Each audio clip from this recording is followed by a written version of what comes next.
बात होती है जिसमें हम देखते हैं एक आइलैंड जिसका नाम सेंट हर्बर्ट है।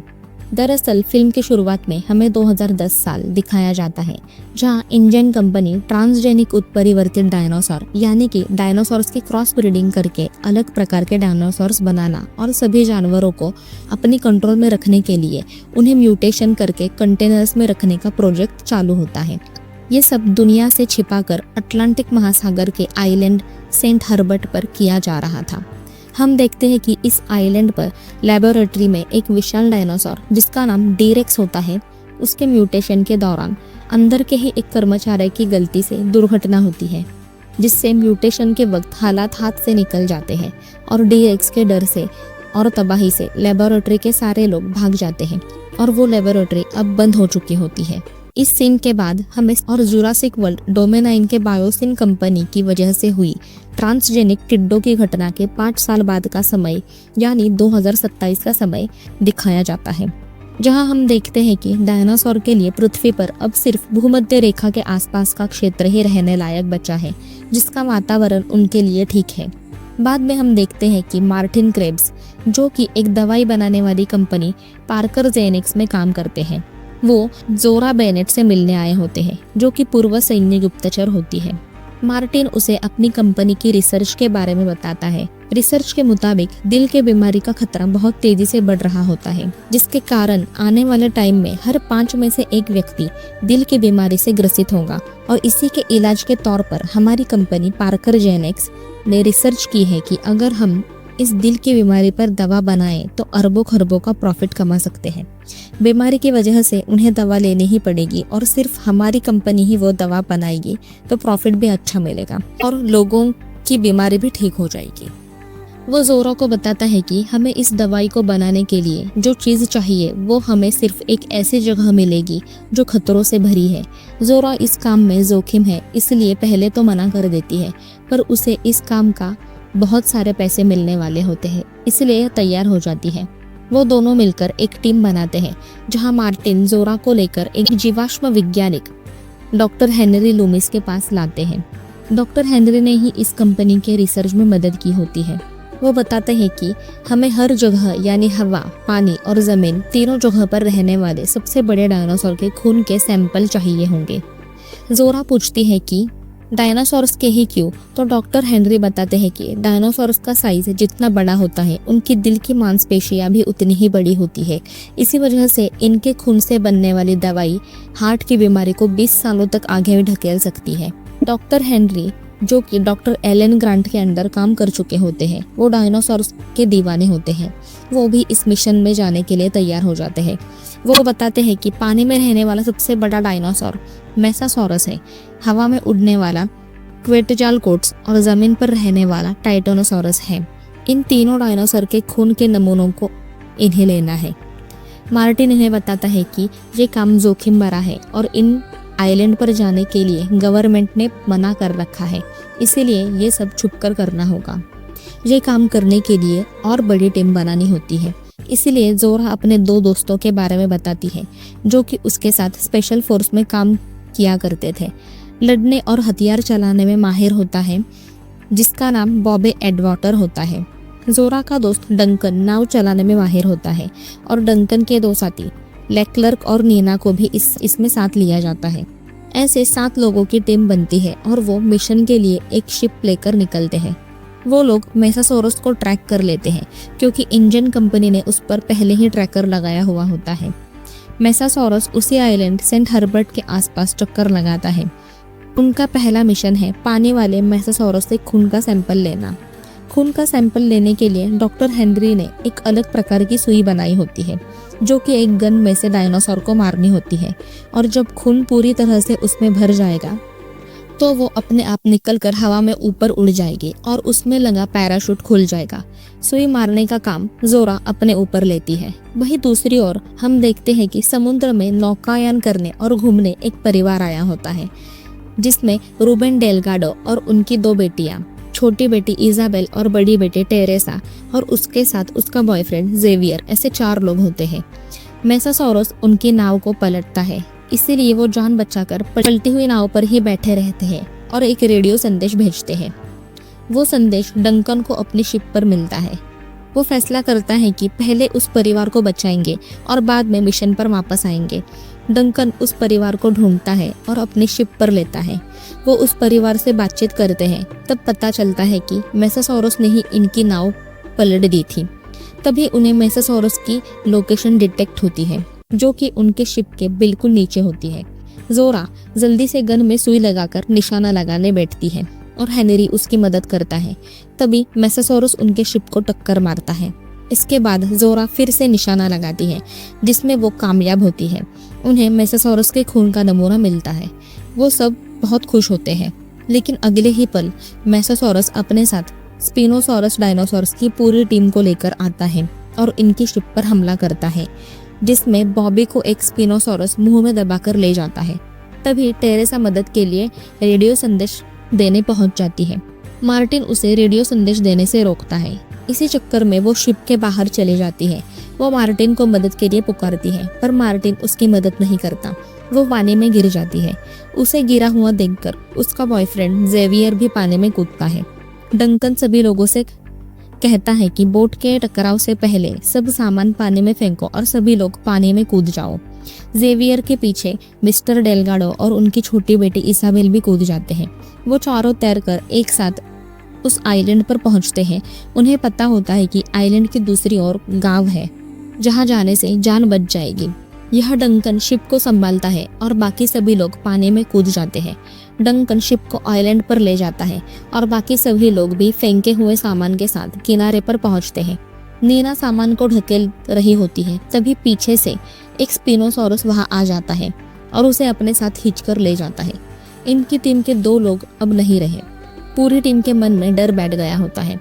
जोरा मार्टिन से बात करती है और सभी को बताती है कि अगले 24 घंटे में अगर हमारी शिप से कोई भी सिग्नल नहीं गया तो हमें लेने सर्च टीम आएगी, लेकिन सिर्फ 2 मिनट तक ढूंढेगी और चली जाएगी। अब इन्हें 24 घंटे के अंदर टाइटेनोसॉरस और हवा में उड़ने वाला डायनासोर क्वाडजालकोट के नमूनों को लेना है और जान बचानी है। यही दूसरी तरफ मिस्टर डेलगाडो, उनकी दोनों बेटियां और जेवियर भी जान बचाकर गांव ढूंढने निकलते हैं। रात के वक्त ये लोग एक पेड़ के नीचे रहते हैं, जहां उनकी छोटी बेटी एक छोटे सा डायनासोर के बच्चे को अपने साथ लेती है, जो कि वेज डायनासोर होता है। सुबह होते ही ये लोग आगे बढ़ने निकलते हैं। यहाँ जोरा और उसकी टीम आगे बढ़ती है। ये लोग अब टाइटेनोसॉरस को ढूंढ रहे होते हैं, जो कि जमीन पर रहने वाला सबसे बड़ा डायनासोर होता है। एक घास के मैदान से चलते हुए उन्हें टाइटेनोसॉरस मिलते हैं। डॉक्टर हेनरी डायनासोर को इतने पास से देखकर भावुक हो जाता है और जोरा उसी गन में सुई लगाकर टाइटेनोसोर के खून का नमूना भी ले लेती है। डॉक्टर हेनरी जोरा से कहते हैं कि अगर हम ये सारे नमूने मार्टिन को ना देकर अलग अलग कंपनियों को दे दे तो इससे सबका भला हो जाएगा। अगर ये मार्टिन ले गया तो सिर्फ अमीर लोग ही इसका फायदा उठा सकेंगे। जोरा उसे कुछ नहीं बोलती और ये लोग आगे बढ़ जाते हैं। जहाँ दूसरी ओर डेलगाडो परिवार भी अपनी जान बचाकर आगे बढ़ रहा होता है। आगे चलते चलते वो लोग गिर जाते हैं और फिसलते हुए नीचे पहुंचते हैं, जहां उन्हें नदी के दूसरे किनारे एक नाव दिखती है। टेरेसा पानी के अंदर से दूसरे किनारे पहुंचती है। उसे वहां एक मरा हुआ डायनासोर दिखता है, जिसे एक दूसरा डायनासोर डेलेफोसॉरस खा रहा होता है। वो टेरेसा की ओर आता है, पर अचानक से भाग जाता है। टेरेसा पीछे मुड़कर देखती है तो एक बड़ा टी-रेक्स वहां सो रहा होता है। टेरेसा बिना आवाज किए नाव के अंदर जाती है, पर उसे वहां इमरजेंसी राफ्ट मिलती है। वो उसे खींचकर बाहर लाती है और खोलती है। इसी आवाज से टी-रेक्स उड़ जाता है, पर उसे ये लोग नहीं दिखते। टेरेसा और बाकी सभी राफ्ट पर चढ़ते हैं, पर तभी टी-रेक्स उन्हें देख लेता है और उनका पीछा करता है। ये लोग बड़ी मुश्किल से जान बचाकर एक चट्टान के पार जाकर छिपते हैं, जहाँ टी-रेक्स को जाना नहीं आता। टी-रेक्स वापस लौट जाता है और उन्हें वो राफ्ट भी मिल जाती है, जिसमें बैठकर वो सफर करते हैं। यह जोरा और उसकी टीम आखिरी डायनासोर क्वेडजालकोट्स, जो कि पक्षी है, उसका नमूना लेने के लिए आगे बढ़ती है। डॉक्टर हेनरी और जोरा एक रस्सी की मदद से एक बड़ी चट्टान से नीचे उतरकर उस डायनासोर पक्षी के घोंसले तक पहुंचती है, जो कि एक गुफा के अंदर होती है। वो लोग तय करते हैं कि इस पक्षी के खून में से नहीं बल्कि अंडे में से नमूना लेना होगा, क्योंकि ये बहुत बड़ा और आक्रामक होता है। जोरा और हेनरी घोंसले में पहुंचते हैं और अंडे से नमूना ले रहे होते हैं। तभी क्वेटजालकोट्ल पक्षी वहां आता है और इन पर हमला करता है, पर बाहर इनका और एक साथी हार्नेस से लटका होता है। वो डायनासोर का ध्यान भटकाता है। वो पक्षी डायनासोर अब इसके पीछे लगता है। उस बड़े डायनासोर पंछी के साथ हेनरी से बनी हुई रस्सी भी आगे जाती है और हेनरी चट्टान से नीचे फिसल जाता है।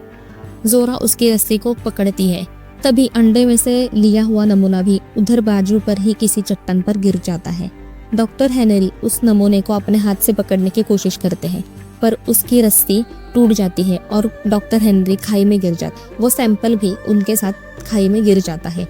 यह ऊपर बड़ा पंछी डायनासोर लेक्लर्क के पीछे लगता है। लेक्लर्क डंकन को कहता है कि रस्सी खींचो। डंकन और मार्टिन रस्सी खींचकर लेक्लर्क को ऊपर खींचते हैं, लेकिन तभी वो पंछी वाला डायनासोर उसे खा जाता है और मार्टिन और डंकन के पीछे लगता है। लेकिन तभी उन्हें अंदर नीचे की तरफ जाने के लिए सीढ़ियाँ दिखती है।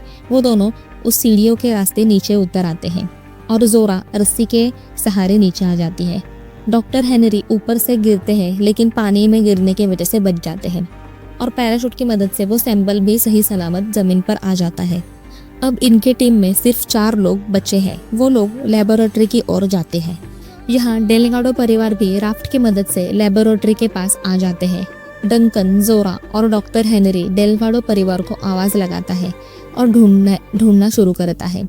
मार्टिन उन्हें रोकता है और कहता है कि चलो जल्दी हेलीकॉप्टर आ जाएगा तो जल्दी से यहाँ से निकलते हैं, पर जोरा उसकी बात नहीं सुनती। वो उन्हें ढूंढती है और सैंपल वाला ब्रीफकेस अपने पास ले लेती है। डेलगाडो फैमिली और जोरा की टीम एक दूसरे को मिल जाते हैं। टेरे से आते ही मार्टिन को ढूंढती है और बाकियों को बताती है कि उसने मेरी मदद नहीं की और मुझे पानी में गिरने दिया। यहाँ मार्टिन एक गन लेकर आता है और सबको कहता है कि चुपचाप ये ब्रीफकेस मेरे पास दो। जोरा उसे ब्रीफकेस दे देती है। तभी रैप्टर्स के परिवर्तित प्रजाति जो उड़ भी सकती है इन लोगों पर हमला करती है और लेबोरेटरी की सारी लाइटें सेंसर की वजह से चालू हो जाती है। सभी लोग भागकर छुपते हैं। डेलगाडो परिवार लैब के अंदर के मॉल सेक्शन में छिपता है। मार्टिन वही के एक जीप के नीचे छिपता है। हेनरी और डंकन भी लैब के अंदर छिप जाते हैं। मार्टिन डायनासोर पर गन से हमला करता है, पर जोरा उससे गन लेती है। वहीं डेलगाडो परिवार के पास छत की ओर से डायनासोर्स हमला करते हैं, इसलिए वो अंडरग्राउंड टनल में घुस जाते हैं। दूसरी ओर डंकन और डॉक्टर हेनरी मॉनिटर पर लगे नक्शे से पता चलता है कि यह पूरे अंडरग्राउंड टनल है और दूसरे किनारे एक नाव भी है। तभी बाहर हेलीकॉप्टर की आवाज आती है। हेनरी लाल फ्लेयर्स लेकर हेलीकॉप्टर को सिग्नल देता है। यह मार्टिन और जोरा के पीछे परिवर्तित रैप्टर पड़ते हैं। मार्टिन जीप लेकर दूसरे किनारे जाने के लिए निकलता है। जोरा वही झाड़ियों में छिपती है और फिर देखती है कि रैप्टर अंडरग्राउंड टनल में घुस जाता है। जोरा भी उसके पीछे उस टनल में जाती है। डॉक्टर हेनरी हेलीकॉप्टर को लाल फ्लेयर्स जलाकर रोकने की कोशिश करते हैं। हेलीकॉप्टर मुड़कर आता है, पर तभी डी-रेक्स हेलीकॉप्टर पर हमला करता है और हेलीकॉप्टर क्रैश हो जाता है। डंकन को अंडरग्राउंड टनल में डेलगाडो फैमिली दिखाई देती है। डंकन और डॉक्टर हेनरी भी उस टनल में उतरते हैं। डंकन उन्हें बताता है कि दूसरे किनारे समंदर में बोट है, मैंने देखा है, हमें वहीं जाना होगा। हेलीकॉप्टर भी क्रैश हो चुका है। वो सब आगे बढ़ते हैं। यहाँ जोरा भी उन लोगों के पास पहुंचती है और रैप्टर पर गन से हमला करती है। जोरा उन्हें बताती है कि मार्टिन जीप लेकर निकला है, हमें जल्दी जाना होगा, नहीं तो वो बोट लेकर चला जाएगा। ये सभी समंदर के दूसरी ओर आते हैं, पर टनल से बाहर निकलने के लिए किसी को बाहर जाकर गेट खोलना होगा। इसाबेला छोटी होती है, इसलिए गेट से आसानी से बाहर आ जाती है। वही अंदर वो रैप्टर भी इनके पीछे आने लगता है। इसाबेल जाकर गेट खोलती है और तभी वहाँ डी-रेक्स आ जाता है।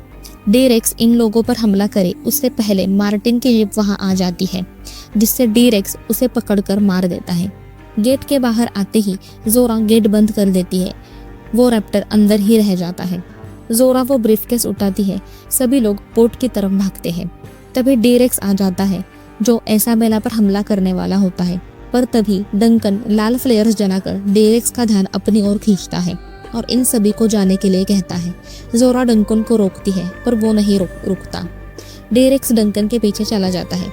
तभी जोरा और बाकी के सभी बोट को नीचे उतारते हैं और उसमें बैठकर चले जाते हैं। सबको लगता है कि डंकन मर गया है, पर जोरा उसे आवाज लगाती है और उन्हें लाल फ्लेयर्स जलती हुई दिखाई देती है। वहाँ डंकन होता है, वो भी बोट पर बैठता है और अब सभी अपने घर की ओर निकलते हैं। जोरा डॉक्टर हेनरी से कहती है कि हम ये सैंपल सभी लोगों के भलाई के लिए सभी रिसर्च सेंटर्स को देंगे और फिल्म खत्म हो जाती है। तो दोस्तों, ये थी जुरासिक वर्ल्ड रीबर्थ मूवी की पूरी कहानी। वीडियो अच्छी लगी हो तो लाइक करें और कमेंट में बताएं अगली वीडियो किस मूवी पर बनाएं, और ऐसे ही अच्छी वीडियो के लिए चैनल को सब्सक्राइब करके बेल आइकन ज़रूर दबाएं। मिलते हैं अगली वीडियो में, तब तक के लिए जय हिंद।